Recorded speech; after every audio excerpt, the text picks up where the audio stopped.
I don't put positivity out hoping that I'm going to get it back or necessarily like expecting that I'm going to. I'm positive and open and vulnerable about my journey just because there's probably somebody who might need to hear things or might need to see like that things can be overcome. But it's been a really hard life. If I get none of that positivity back, like you said earlier, like survived worse. Yeah. So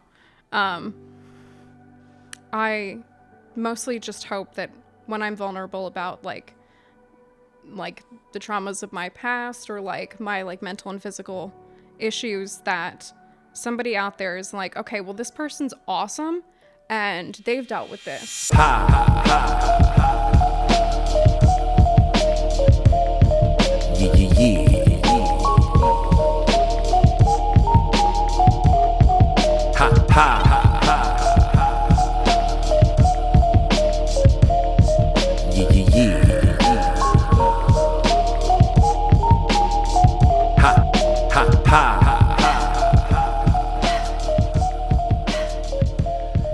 Okay, check. We are good. So this is being recorded, but obviously it's not live. Right. So just feel comfortable. Try to feel relaxed. I know it's a bit, you got the lights in your face and then the mic's on. Some people are they get wigged out by that. But I appreciate you stopping by. I know. I think I started following you. I think it was probably around spring, maybe. It was towards the end of my last season. Mm-hmm. And I reached out because I started following you, and it was the artwork that was I was really vibing with it, and I was actually going through it right before you showed up. So let's start there, if you don't mind. The art side of you, is it you labeled yourself an art freak? I noticed in your bio. So, like, talk to me about it. What is it that you do, and the style that you do, the medium, like everything about it? Are you 100% artist? Is that something you do on the side or no? This is something that I do on the side. It's never been the way that I support myself. Okay. I definitely like have commissions here or there, but at this point, I'm definitely not a full-time artist. Yeah. I've always been a creative person. I dip my toes in like any form of expression that I can find where I'm like halfway decent at it. Yeah. I have that like gifted kid syndrome where if I'm not like immediately awesome at something, then I feel really discouraged. Okay. I think we all go through that. Right.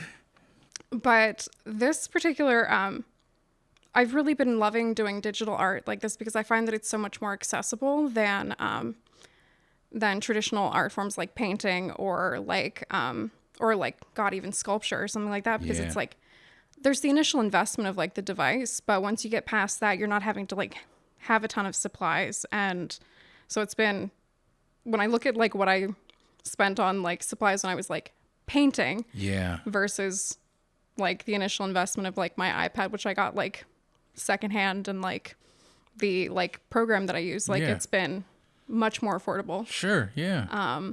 And yeah, I'm loving it. I love expressing myself in however I can find. Yeah, I love how you called it gifted kid syndrome. I never heard that before, but it makes sense because I have that. I think it's just a creative thing where it's just kind of like, oh, that's interesting. I want to do it, and then it's just like, why am I not doing it to the capacity that I see others doing it?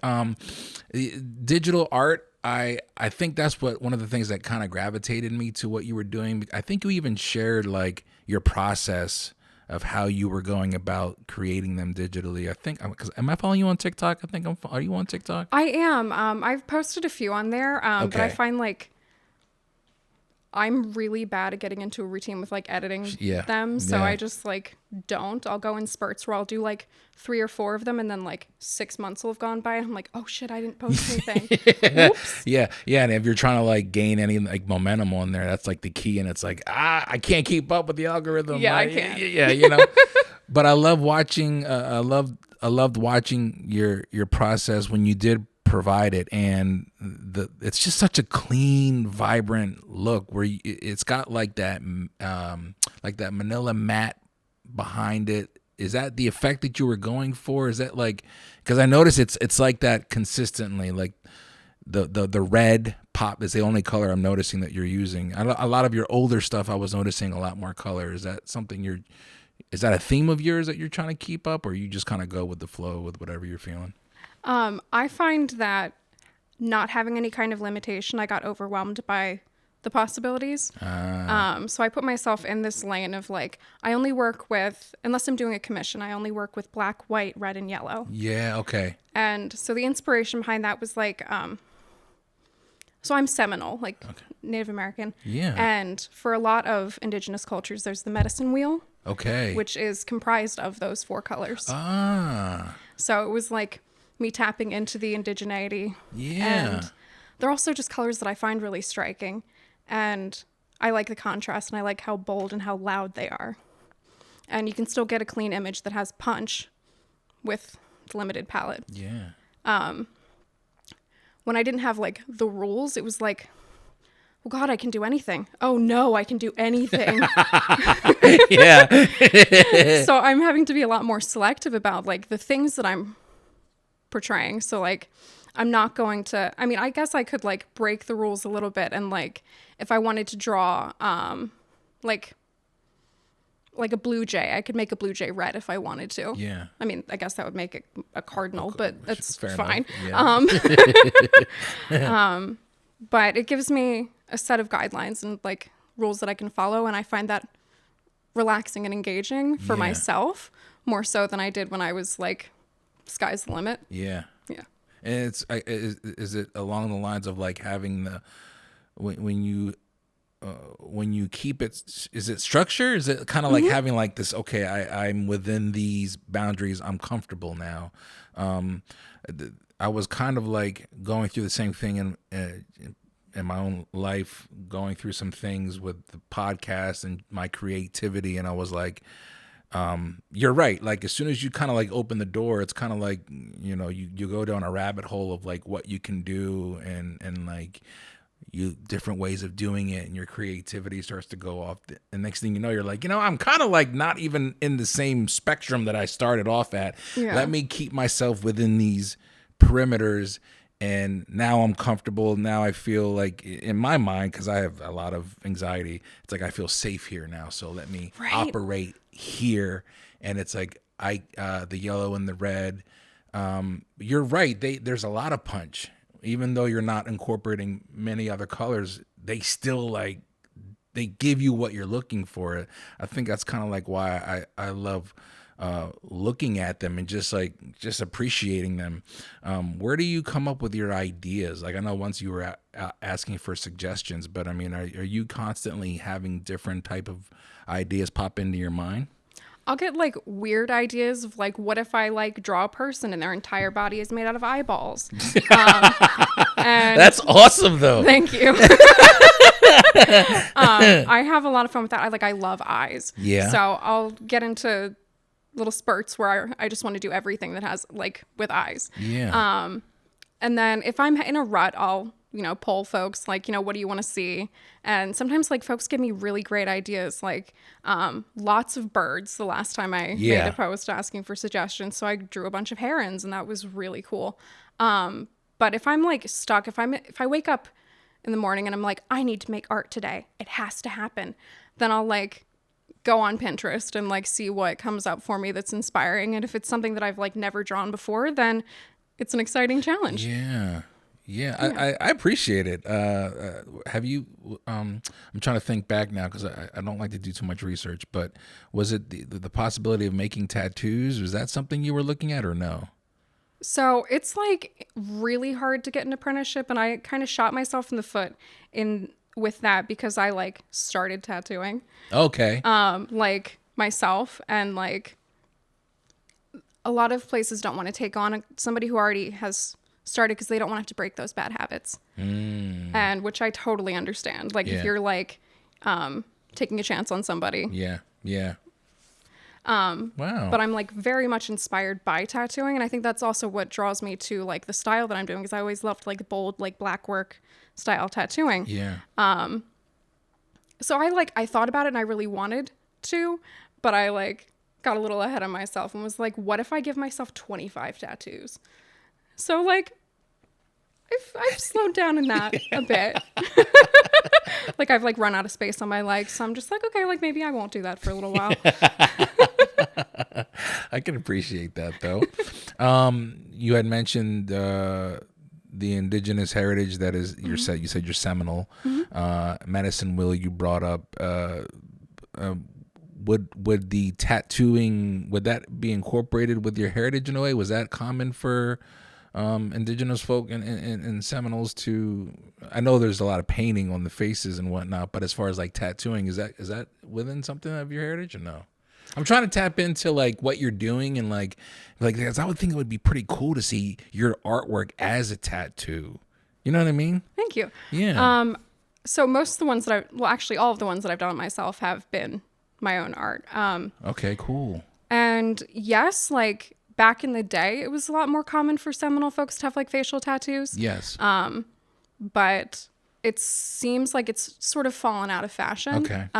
Like with assimilation, Fair enough. etc. Yeah. Less so than it had been. Yeah. I've stayed away from like doing more tribal designs. Okay. Partly because I want the work to relate to as many people as possible. Gotcha. And also because I'm not an expert. Yeah. And I don't want to offend people with what I'm doing. Right. And I don't want to offend like my own people if I do something wrong that's, oh, I think this looks cool, but like I haven't done the research on it. So like Gotcha. It's not necessarily like my place. And I want to leave that up to people who are more educated. Yeah. Yeah. No, I think that's pretty cool. I didn't even think about that. And I think that really goes to show like growth and like accountability, like being aware of what you're not aware of. That comes up often on the podcast where it's just kind of like, even if you're aware of things, the more information always becomes available as we get older, and we kind of look back and go like, the way I was thinking there, maybe that wasn't right. I'm willing to own that and grow. But I can appreciate that. So there's artwork. You talked about your heritage. Where does in your life, where does art come into play? Was it at a very young age for you? Were you always in touch with that side of yourself? Yeah. Yeah, I my parents always really encouraged creativity and cool. expression. Not as like they didn't see it as like a viable career path, but as an outlet. Yeah. So my mom is a phenomenal quilter, or she was before her arthritis got really bad, and she doesn't quilt as much as she used to. But when she did, she created these beautiful quilts. Yeah. There's like she made my first like crib quilt, and it's like very, very cute, and it was the first thing she ever made. And like my birth father was a phenomenal musician. Okay. So there's always been expression, and they really fostered in me the sense of like, if you want to like do this thing, like express yourself, it's important to have that outlet. Okay. Yeah. But you said they didn't, they didn't see it as a career path, more so as an outlet. You said that, was that something? Because I know like my dad felt the same way about a lot of my like creative expression when I was younger. It was kind of like, that's cool, but like, what are you going to have a backup plan? And it was just like, I don't know, I kind of like this, you know what I mean? Yeah, they wanted me to find something where like they wanted the stability. They didn't want the uncertainty that comes with like the freelance art world, and which is like ironic because like I went to school for like accounting and management and then dropped out my senior year. Oh yeah. And like did a whole bunch of different like contract jobs, and I had very unsteady employment. Okay. That like if I had pursued like art where I was really passionate about it, it might not have been that way. So yeah, it's interesting. Well, this is interesting because one of the questions I wanted to ask was, is that something that you want to pursue as a career path, that the artistic side? But you just threw at me that you went to school and dropped out your senior year. Was that you following a passion of yours, or what was the deal with that? I ran out of money. Okay, fair enough. Yeah. Yeah, so I dropped out and was lucky enough to find an IT job. Gotcha. For a very dear friend of mine who was my manager, and was there for like 2 years. But no, I've never like dove headlong into deciding like, okay, art is going to be like my thing now. Yeah. Was it, you said you dropped out because of money. Was that something that, how were you feeling about that? Because there's a lot of, like, I dropped out my freshman year in college, but I dropped out like, no, I don't want to go back. I had like a plan. I never executed the plan, obviously, but I had a plan. In your case, was that something that was forced upon you, or like, were you kind of like, okay, well, because you're talking about accounting and art. These are two different worlds. So, you know what I mean? Like, were you kind of like, fuck it, I'll go do this IT thing. I wasn't really digging this anyway, or was that something that was not part of your plan? Was what part not part of my plan? Dropping out because the funds were no longer there. Like to me, I'm looking at that like, was that a gut punch, or was that kind of like, I was definitely burnt out. Yeah. Like, okay. Fair enough. Yeah. Like it was not going to be sustainable for me anyway, even if the money did exist. But I think that in the long run, it's worked out well for me in terms of my growth and development. Like if I had stuck with accounting and management, I would have ended up going to get my JD MBA. So I would have become like a corporate lawyer. Sure. And I don't necessarily know that that me now would like the person that I would have become. Fair enough. In that environment. So it's been, while it was an unfortunate circumstance at the time, it's definitely worked out for the better. Yeah.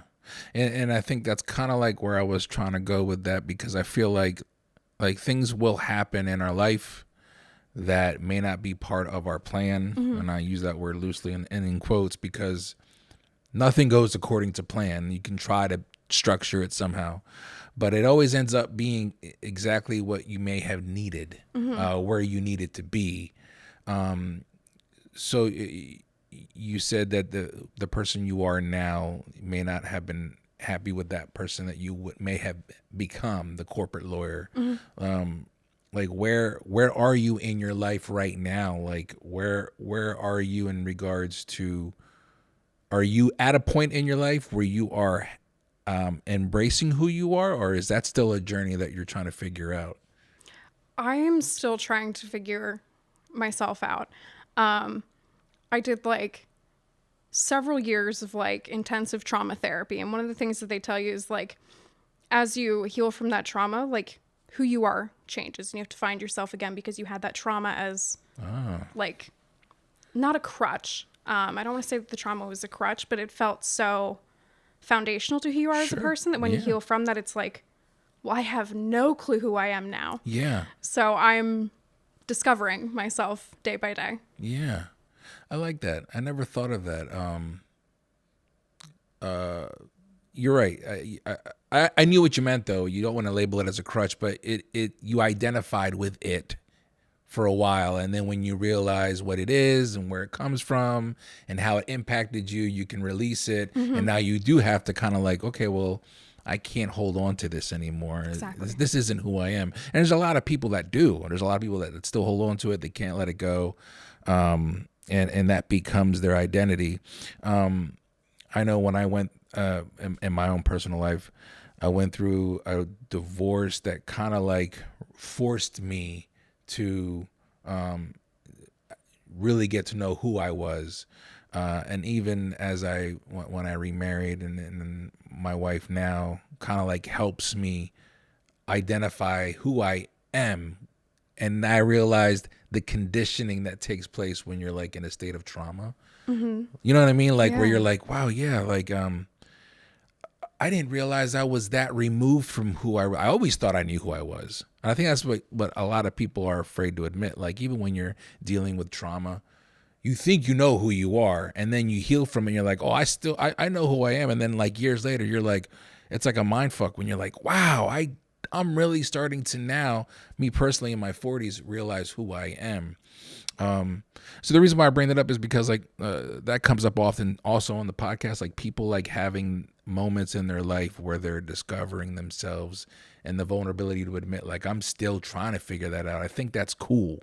A lot of people like to be like, you know, I've been through this, that, and the third, and I'm like, bro, you're 20 some years old. Like, God bless you, but you're not gonna know who you are at that age. So I commend you. I know we're just meeting, but I would like you to know that I appreciate that. Thank you very much.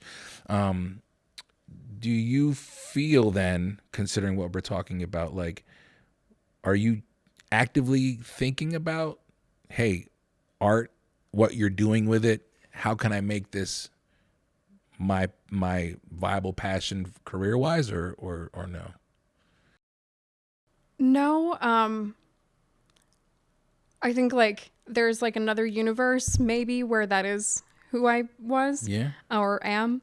But unfortunately in this timeline, I'm like a severely physically disabled person. Okay. And I don't have the energy to devote to creating, marketing, etc. that would require of me. Okay. So I had to, once I started to get sick, had to acknowledge, like, this isn't the life that I'm going to have, and that's okay. Okay. But I still have the time Yeah. to make things for myself and for other people when they want them. But Okay. I definitely can't. Okay, so do you mind me asking what you said you were sick? What were you? What was the sickness? What were you sick with? So I have a condition called ankylosing spondylitis. Okay. And it's, like the Tin Man from Wizard of Oz, like when he doesn't have the oil can where he's all like stiff and everything. Sure. So it's like that, where without proper medication, all the joints in the body, starting with the spine, want to fuse together. Okay. So like lack of mobility. Sure. I've got a great care team and like really great medication that's like slowing that. But it definitely comes with like fatigue, and I'm in pain all the time. Oh wow. Okay, I'm sorry about that. It's all right. I mean, yeah. But I think it's. I mean, yeah. The honesty is that's not. The thing is, like, this is another thing that comes up with, like, looking at you, I don't see that. You know what I mean? So you never know what people are dealing with. And so, like, has that always been the case for you? Is that something that you discovered as you got older, or when you were younger dealing with that? When I was younger, I noticed that my lower back hurt. Okay. And we just attributed it to growing pains, and like Yeah. we were attributing it to growing pains when I was like 17, and I stopped growing at 10. So I'm not sure where that might that was, right. But didn't really think anything of it. Then when I was, God, how old was I? Like 26. So we're talking like a while back. Developed this like thing with my eye where like it wouldn't, like my pupil wouldn't dilate. So it was like when you see like those pictures of David Bowie where like the one pupil is huge and the one's tiny. Okay, yeah. So it was like that. So I couldn't really see out of the one eye, and went on this whole long diagnostic journey to try and figure out like, okay, like what's causing this like eye on this like seemingly healthy, not really, but seemingly healthy person. And there was a while there where I was having to use a cane because I was just in pain and it's what I needed. Gotcha. And that's gotten better, but the fatigue has gotten significantly worse. Okay. So then this makes sense then. So,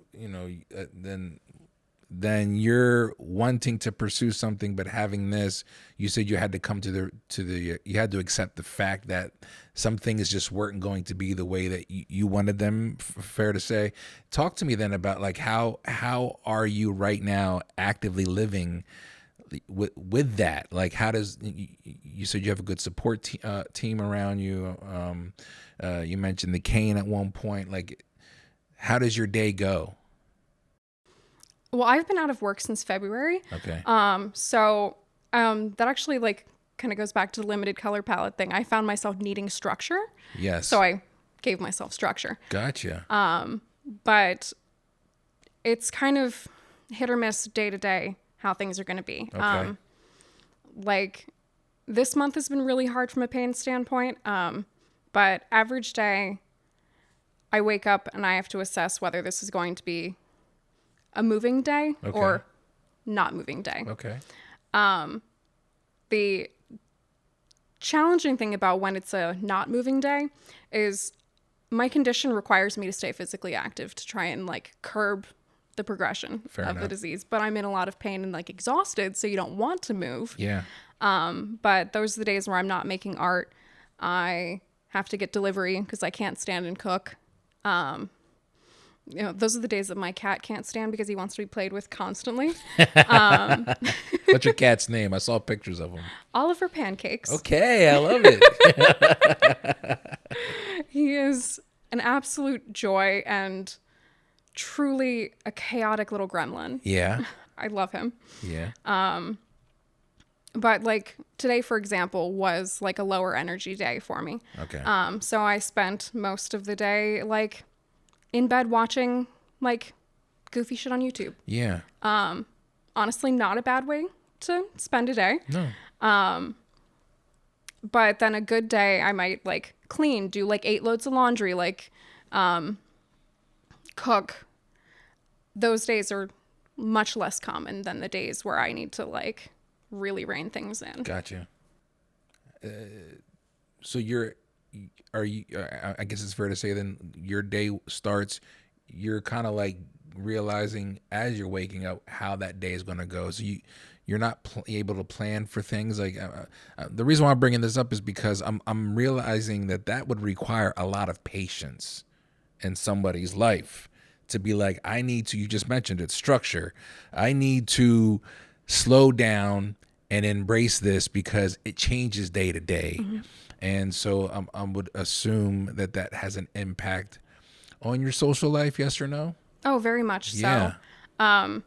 I'd say like what impacts my social life these days more than like physical issues is like been out of work since February. Fair enough. Everything costs money. Yeah. Being social costs a lot of money, which like is not the position that I'm in right now, where I'm like going out for like drinks and everything. I'm like looking at all of my expenses, being very careful. Yeah.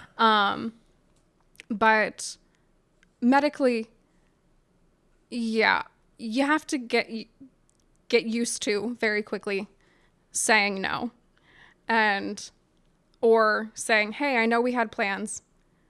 I got to be in bed or I got to be doing anything but this. I used to be a photographer and I stopped taking clients because, if you're scheduling something like 3 months out and like thinking maybe it's going to be a good day on that day, but you got no idea and you don't want to repeatedly have to reschedule on somebody. Yeah. It doesn't make you look very reliable. And unfortunately, in some ways, I'm not reliable. Yeah. So I had to find the outlet where that wasn't going to matter. Fair enough. Yeah. I appreciate that. I didn't, as we're talking about it, it's starting to hit me like, man, that would require a lot of patience because you can't make plans. And,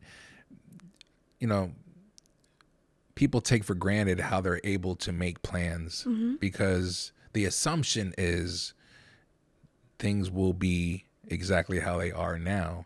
But not everybody can do that. And it having an impact on your life.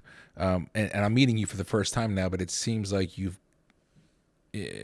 got your arms around it somewhat. I'm sure it's still, it takes a toll on you and affects you. How are you able to keep, the chin up, so to speak, and maintain some sort of a level of positivity? Because that would drive me crazy innocently, I would think. I'm sure you have your moments. Yeah.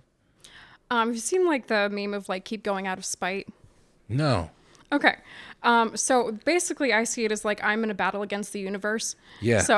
And I'm going to win. Okay. Yeah. And I'm not going to let myself be emotionally defeated by my circumstances. And I know that like that's, oh gosh, I don't know where I was going with that sentence.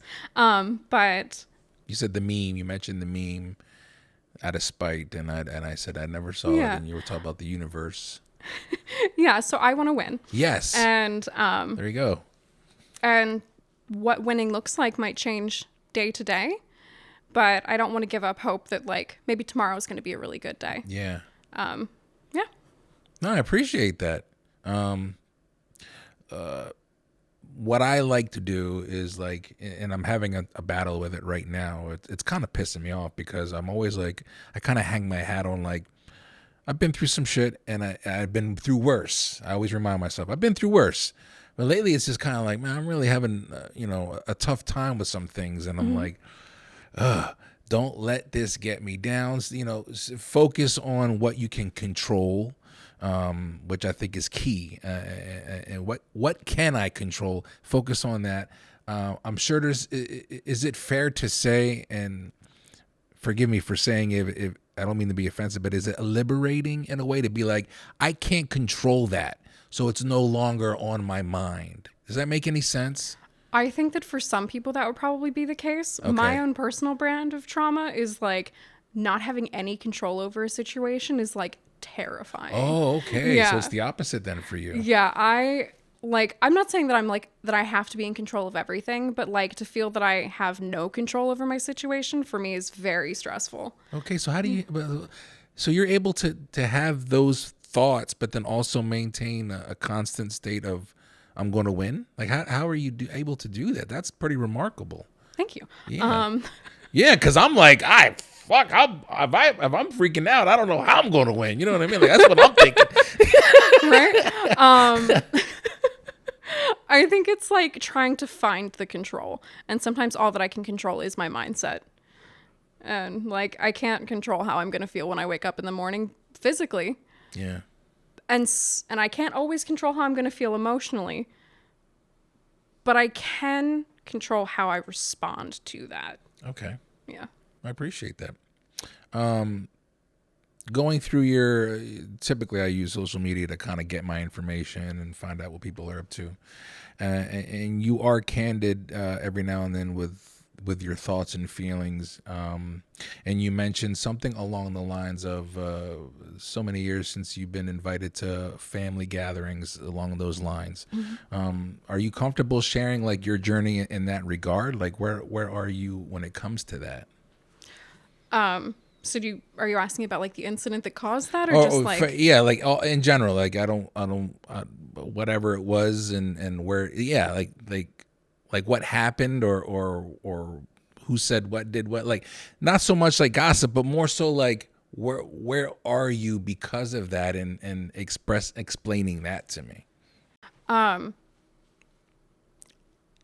These days I feel like I have found family, and that makes up a lot of the difference. It's sad to not have like blood or legal family that I could like lean on in that regard. And I do have some blood family who I'm still very close to. Yeah. But that side of the family I'm not.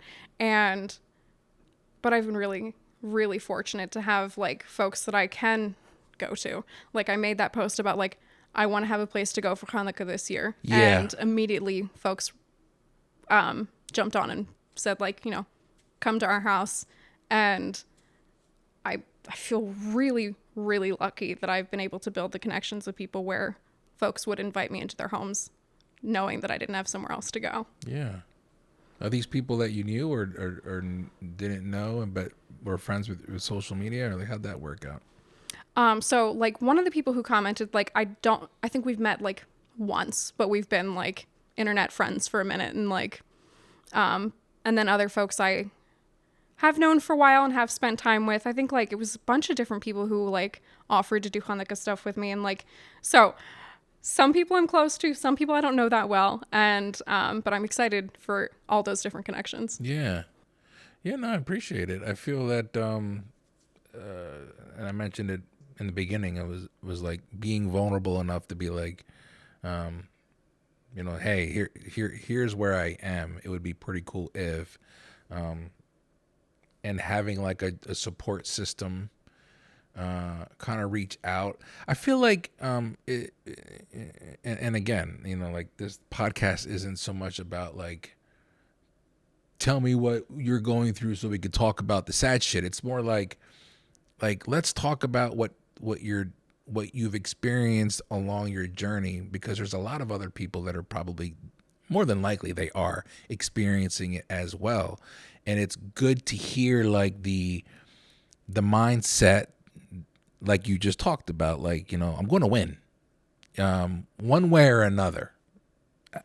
I'm going to win, not allowing the negativity to kind of fester, and to constantly look for the positivity in it, because at the end of the day, your mindset really is all you have. And I'm kind of echoing what you've been saying about your mindset, because a lot of people don't realize how important the mindset is. You know what I mean? Like the way of thinking, using positive words when you speak. Like I've been really like trying to get hip to that the last like 5 or 6 years of my life, where it's just kind of like I need to really be careful like how I interpret my thoughts. You know what I mean? Mm-hmm. And so what I'm gathering is like, are you all along those lines of like putting positivity out there and it will come back? Or like I think of it like the law of attraction in regards. I'm not sure if you look at it the same way or not. I don't put positivity out hoping that I'm going to get it back, or necessarily like expecting that I'm going to. I'm positive and open and vulnerable about my journey just because there's probably somebody who might need to hear things, or might need to see like that things can be overcome. But it's been a really hard life. If I get none of that positivity back, like you said earlier, like survived worse. Yeah. So I mostly just hope that when I'm vulnerable about like the traumas of my past, or like my like mental and physical issues, that somebody out there is like, okay, well, this person's awesome and they've dealt with this. Yeah. So maybe I'm awesome too and I can handle it. Right. And I just want to make other people feel better. And when you relate to somebody, like when you're able to relate to somebody and then you see what they've overcome, it does give you a sense of like, aha, like, well, shit, if they did it, you know, and I see myself in them, then I could do it too. You mentioned a couple times trauma. Was the trauma in result to what you're dealing with physically, or no? No, I had a pretty rough, like childhood, then like adolescence, then college, and like Gotcha. a few years ago were really bad. I've sort of been through worse than I'm going through now. Fair enough. And so I'm speaking as like a survivor of like domestic violence and etc. Okay, fair enough. And for a while there, that was really difficult to sit with, but now I'm like, I came through that. I like who I am now. Yeah, I just hope that other people can like hear about that journey and feel better. How were you able to get through that? I have an amazing therapist. Yeah. I like woke up one day, the end of like 2019, and was like, I deserve better than what's going on up here. Yeah. And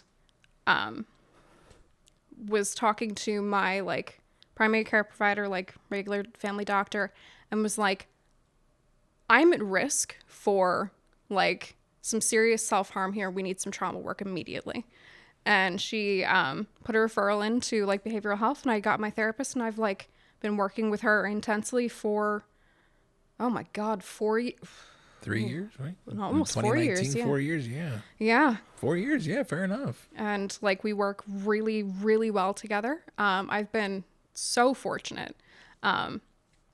So we did like EMDR, like trauma processing, and then as things come up and we need to dig into them a little deeper, we do that. She's been amazing. Is that where the letting things go and then realizing who you really were kind of came into play through that the journey with your therapist? Yeah, like we did our first round of like trauma processing, I think like 2021-ish. I was like, I'm cured, I'm healed. Who the hell am I? Because I had no idea. But she's like really helped me and encouraged me to like dig into like myself and figure out like who I am. And it's been really great. So this was taking place then during COVID. Yeah. How did that work?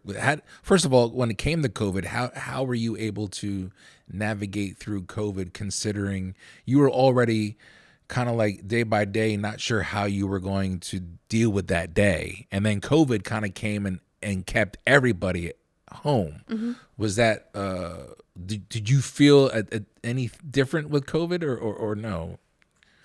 You know what I mean? At the beginning of lockdown, I almost attempted.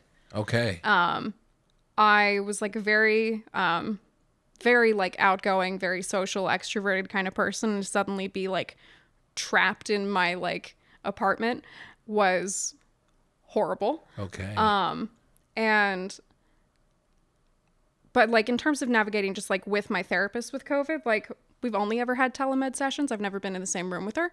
Okay. So COVID didn't impact that part of the journey at all. So it's been really convenient. Like, never been to her office. We've never been in the same room. But we have these great sessions. Okay. So you're an extroverted person? Yeah, I'm like a socially anxious extrovert. So okay. I can understand that. Right? It's like a bonkers combination. But yeah, like I love being around people. I'm like terrified of it because I like work myself up beforehand, but I'm like, I'm going to say something absolutely stupid. This person's never going to want to talk to me again. And then I go and interact with somebody. It's completely fine. And I've just like psyched myself out about it. But yeah, no, I love being around people. Yeah. Yeah. My wife is the extrovert. I'm the introvert.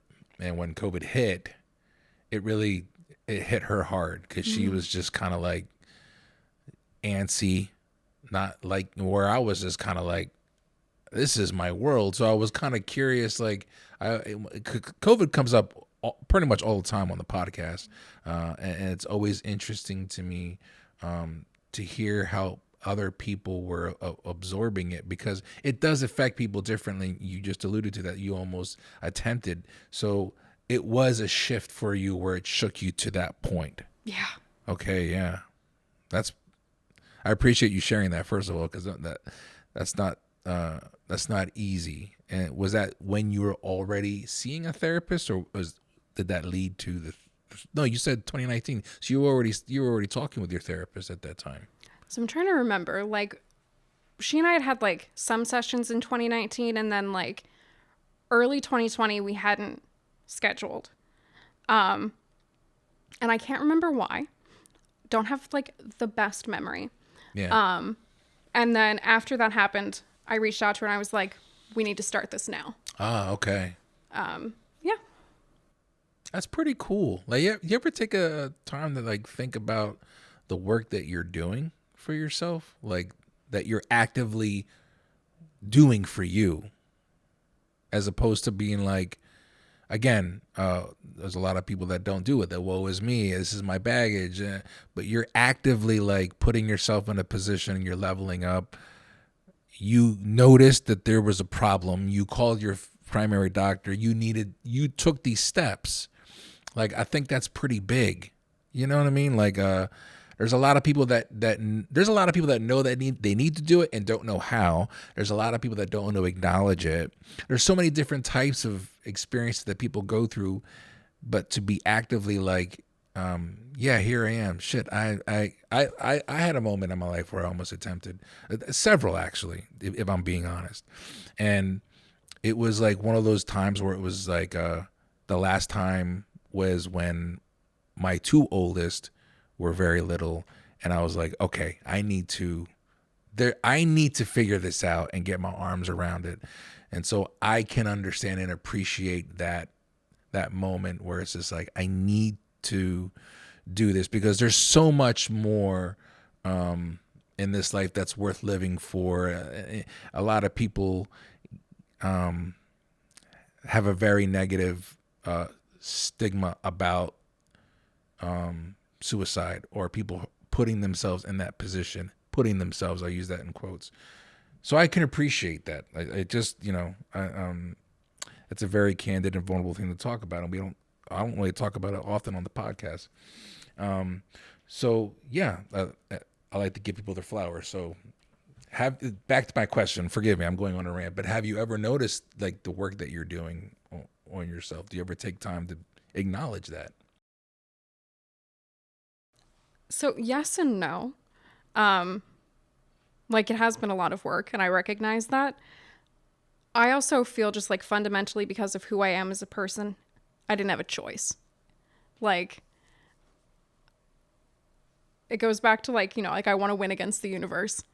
Yeah. Not doing everything possible to try and make myself the best version of myself. It's not who I am. Like, I want to be healthy in as many ways as I can. I want to have a good life. I want to be happy, and I want to be here.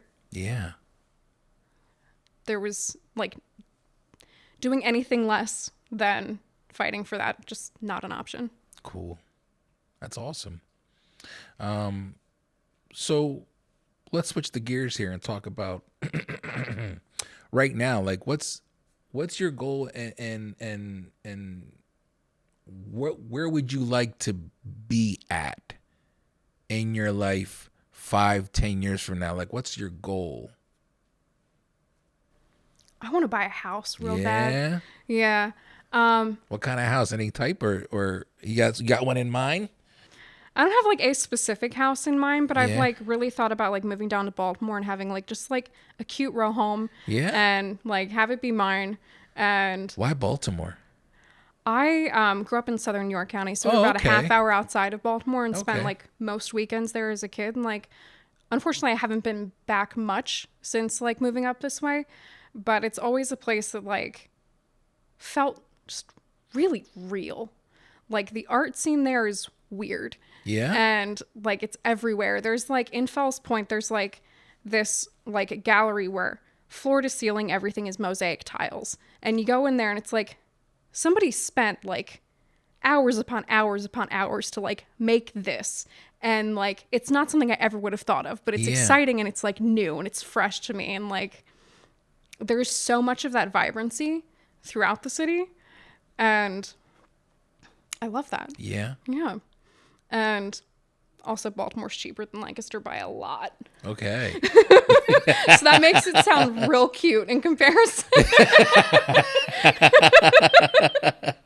You're like, I'm trying to save some money. Mm-hmm. So buying a house in Baltimore, that's the goal? Yeah, I think it's like it's one of those. And then in terms of like what I want to be doing like artistically, professionally. Yeah.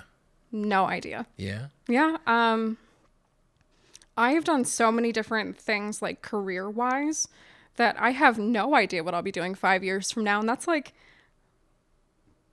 for some people I think would be like really alarming, but to me, I'm like a fairly well-rounded person. Yeah. So who knows what I'll be doing. And that's exciting. Yeah. Well, I was getting ready to kind of like say that, I guess it'd be fair to say like there's no fear of the unknown because you've already done enough to feel comfortable not knowing. Does that make, you know what I mean? Like, I don't know, but I feel like I'll be all right because I have a knack for adapting. Mm-hmm.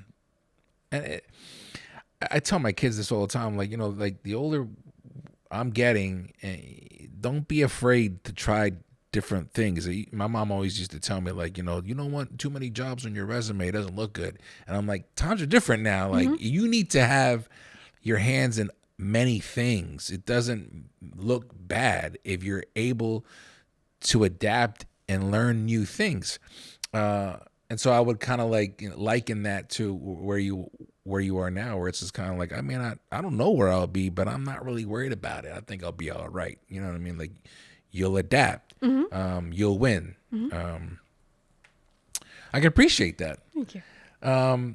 I asked you when you got here, have you ever done a podcast? You said no. Like, talking about something like this on this type of platform, knowing that people will be listening, people will be watching your story, your journey. Does that help give you a perspective on the impact that you have on other people? I think that it gives me opportunity of like, I'm going to connect with more people that I've never connected with before. And that's really exciting. Yeah. And I'm hoping that anybody who's like listening or watching, like something that I'm saying is resonating and hopefully is a positive impact on them. And I'm looking forward to that. Yeah. This goes back to what we talked about earlier about like the support system that you have, people reaching out to you, offering their help however they can, offering you their home for Hanukkah, that type of bond I'm getting from you is very important. So this only then really aids in that, the exposure of who you are and getting to meet new people. And I'm one of them. I'm grateful to meet you. Thank you very much for stopping by. How do you feel talking? I feel good. Yeah. Like I said, like I'm an extrovert. Like I love engaging in conversations. Okay, yeah. So this has been really fun for me. I'm feeling great. Great. Well, Lee, thank you very much. I appreciate it. This is the Journeyman Chronicles. This is it. We're done. All right. Thank you so much.